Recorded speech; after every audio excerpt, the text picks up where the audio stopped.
భారత జాతిపిత అంటే టక్కున ఎవరైనా చెప్తారు మహాత్మా గాంధీ అని. అలాగే గాడ్ ఫాదర్ ఆఫ్ ఇండియా అంటే అంబేద్కర్ అని అందరికీ తెలుసు. అంబేద్కర్ గారు ఈ దేశ ప్రజలందరికీ స్వేచ్ఛని, సమానత్వాన్ని, సమాన అవకాశాలని, సౌభ్రాతృత్వాన్ని అన్నింటినీ అందరికీ అందజేశారు. దానికి కారణమైనటువంటి రాజ్యాంగ రూపశిల్పి ఈ దేశం ఆయనకిచ్చిన అవకాశానికి ఆయన పూర్తి స్థాయిలో దేశానికి, మన దేశానికి, మన పౌరులకి ఏం చేయాలో అదంతా చేయగలిగారు. కాబట్టే ఇంత పెద్ద ప్రజాస్వామ్య దేశానికి ఒక మంచి రాజ్యాంగాన్ని ఇచ్చినటువంటి ఆ గొప్ప వ్యక్తికి మనం కాదు, ఇప్పుడు కొలంబియా యూనివర్సిటీలో అత్యంత మేధావి, ప్రతిభావంతుడైన విద్యార్థి ఎవరంటే, ప్రపంచ మేధావి ఎవరంటే అంబేద్కర్ గారి స్టాచ్యూ పెట్టారు. 2 నెలల క్రితం అమెరికాలో ఇంటర్నేషనల్ అంబేద్కర్ సెంటర్ని ఓపెన్ చేశారు. అంత గొప్ప వ్యక్తి కదా. మరి అలాంటి వ్యక్తికి మనం ఇవ్వాల్సిన గౌరవం ఏంటి అంటే, కేవలం జగన్మోహన్ రెడ్డి గారు ఇంత ప్రతిష్టాత్మకంగా ఈ దేశంలోనే వన్నె తెచ్చే విధంగా ఈ సెంటర్ని స్టార్ట్ చేశారని మీకు దుర్బుద్ధా? లేకపోతే ఏంటిది?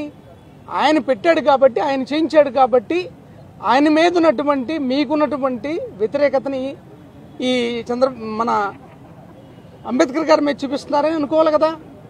ఆయన పట్ల మీకున్న వ్యతిరేకతని మీరు అంబేద్కర్ గారికి కూడా చూపెడుతున్నారు. లేకపోతే ఇంత ప్రతిష్టాత్మకమైంది ఇంకా మరింత మెరుగ్గా రాజ్యాంగ రూపశిల్పికి మనం ఇంతకన్నా ఏం చేయగలం, ఇంతకన్నా మెరుగ్గా ఏం చేయగలమని మీరు పోటీ పడాలి కదా. ఈ దేశంలోనే వన్నె కలిగినటువంటి సెంటర్ కదా ఇది, ఇంటర్నేషనల్ సెంటర్తో సమానమైంది కదా.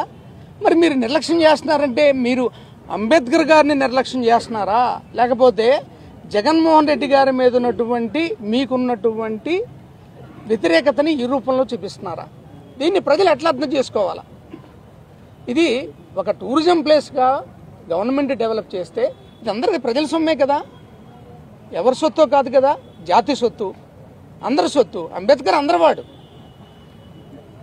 అణగారిన వర్గాల వారు సొంతం చేసుకున్నప్పటికీ ఈ దేశంలో ప్రతి పౌరుడు గర్వించదగిన వ్యక్తి అంబేద్కర్ గారు. అలాంటిది మీరు ఇంత నిర్లక్ష్యంగా వ్యవహరిస్తున్నారంటే మీరు చెప్పకనే ఏం చెప్తున్నారు? వివక్ష చెప్తున్నారా? లేకపోతే దీన్ని జగన్మోహన్ రెడ్డి గారు చేశారు కాబట్టి, అంటే ఆయన ఏం చేసినా మీకు నచ్చదు కదా. మెడికల్ కాలేజీలు నచ్చవు, సెక్రటరియట్లు నచ్చవు, రైతు భరోసా కేంద్రాలు నచ్చవు, అసలు ఏమీ నచ్చవు మీకు. అందులో భాగంగానే ఇది కూడా అయితే మీరు చేస్తున్నది ఘోరమైన తప్పు. రాజ్యాంగ శిల్పిని, మనల్ని మనం గౌరవించుకుంటున్నాం, మన ప్రజాస్వామ్యాన్ని మనం గౌరవించుకోవడానికి ప్రతిరూపమే అంబేద్కర్ గారు. ఇప్పటికైనా కళ్ళు తెరవండి. లేని పక్షంలో ఖచ్చితంగా వైఎస్ఆర్ కాంగ్రెస్ పార్టీ తరఫున ఒక మహానాయకుడికి, ఒక ప్రపంచ మేధావికి జరుగుతున్నటువంటి పరిణామాలని తీవ్రంగా మేము పరిగణిస్తాం. దానికి తగ్గట్టుగానే మా కార్యాచరణ ఉంటుందని తెలియజేస్తున్నాం.